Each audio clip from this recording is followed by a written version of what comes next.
மக்களவையில் புதிய கல்விக் கொள்கை சார்ந்து பல்வேறு வாதங்கள் முன்வைக்கப்பட்ட நிலையில் இது சார்ந்த கருத்தை நம்மோடு பகிர்வதற்காக பாஜக மூத்த தலைவர் திருமிகு தமிழிசை நம்மோடு இணைப்பில் இருக்கிறார். அவரோடு பேசலாம். வணக்கம் மேம். இப்போ மக்களவையில் இந்த புதிய கல்விக் கொள்கையை ஏற்காததால் மத்திய அரசு வஞ்சிக்கிறது என்ற குற்றச்சாட்டுக்கு பல்வேறு பதில்களை மத்திய அமைச்சர் முன்வைத்திருக்கிறார். உங்களுடைய பார்வை என்ன இந்த வாதம் பிரதிவாதம் மீது? முதலில் தமிழக அரசு ஏழை மாணவர்களை வஞ்சிக்கிறது என்று நேரடியாகவே நான் குற்றம் சாட்டுகிறேன். மற்ற மாநிலங்கள் இதை பின்பற்றும் பொழுது ஏற்றுக்கொள்ளும் பொழுது ஏன் தமிழக அரசு ஏற்றுக்கொள்ளவில்லை? இதுல ஒரு மொழியை மட்டும் வைத்து இவர்கள் அரசியல் செய்கிறார்கள். புதிய கல்விக் கொள்கை மொழி மட்டுமல்ல, மிக தரம் வாய்ந்த விரிவுபடுத்தப்பட்ட கல்வியை சாமானிய மக்களுக்கும் கொடுப்பதுதான் புதிய கல்விக் கொள்கை.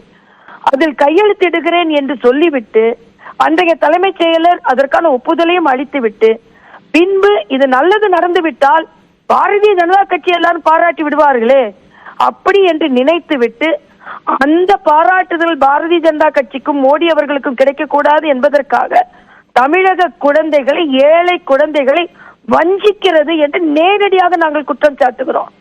இன்னைக்கு வஞ்சிக்கிறதுன்னு சொல்றாங்களே, புதிய கல்விக் கொள்கையை ஏற்றுக்கொண்டால் என்ன? மூன்றாவது மொழி கற்றுக்கொள்வது அது ஆப்ஷன் சொல்லியாச்சு, ஹிந்தி இல்லைன்னு சொல்லியாச்சு. இந்த எல்லா மக்களும் தனியார் பள்ளிகளில் 3 மொழிகள் கற்றுக் கொடுக்கும் பொழுது அவர்களுக்கு வாய்ப்புகள் அதிகம் என்று இவர்கள் நடத்தும் பள்ளிகளையே அதை கொடுக்கும் பொழுது ஏது ஏழை குழந்தைகளுக்கு மறுக்க வேண்டும்? மரியாதைக்குரிய தர்மேந்திர பிரதான் மிக அழகாக சொல்லி இருக்கிறார்கள், அரசியல் காரணங்களுக்காக தமிழக குழந்தைகளை திராவிட முன்னேற்ற கழகம் வஞ்சிக்கிறது.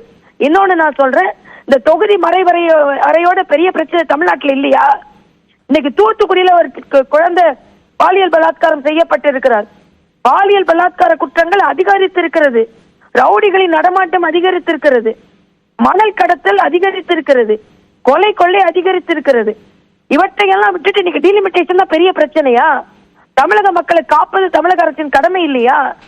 இப்ப டீலிமிட்டேஷனை பத்தி இன்னைக்கு தொகுதி மறைவரை வரும்போது பார்த்துக் கொள்ளலாம். அது மட்டும் இல்ல, மரியாதைக்குரிய உள்துறை அமைச்சர் தெளிவாக இந்த மண்ணில் இருந்தே சொல்லி இருக்கிறார்கள், தமிழகம் பாதிக்கப்படாது என்று. பின்பு என்ன உங்களுக்கு பிரச்சனை? மற்ற மாநிலங்களுக்கு போங்கன்னு சொல்றீங்களா? எம்பிக்ல முதல் அவங்க தொகுதிக்கு போனாங்களா? மற்ற மாநில தலைவர்களோட பேசுங்கன்னு சொல்றீங்களா? முதல்ல தொகுதி மக்கள்கிட்ட பேசினாங்களா? மற்ற மாநில பிரச்சனைகளை போய் பாருங்கன்றீங்களே, இந்த மறுவரை பிரச்சனையை பாருங்கன்னு சொல்றீங்க, தொகுதி பிரச்சனையை பார்த்தாங்களா? மக்கள் தேர்ந்தெடுக்கப்பட்ட மக்களுக்கு துரோகத்தை செய்துவிட்டு 7 மாநிலத்துக்கு போய் என்ன செய்ய போறீங்க? அண்ணன் PhD அவர்கள் மற்ற மாநில தலைவர்களுக்கு இதை பத்தி தெரியாதாமா? ஆக இவர்கள் முற்றிலுமாக தமிழகத்தை வஞ்சிக்கிறார்கள். மத்திய அரசு வஞ்சிக்கிறது என்று சொல்கிறார்கள். இல்லை, தமிழகத்தை தமிழக அரசு வஞ்சிக்கிறது, ஏழை குழந்தைகளை வஞ்சிக்கிறார்கள். இணைப்பில் உங்களுடைய கருத்துக்களை எங்களோடு பகிர்ந்து கொண்டமைக்கு நன்றி திருமிகு தமிழிசை.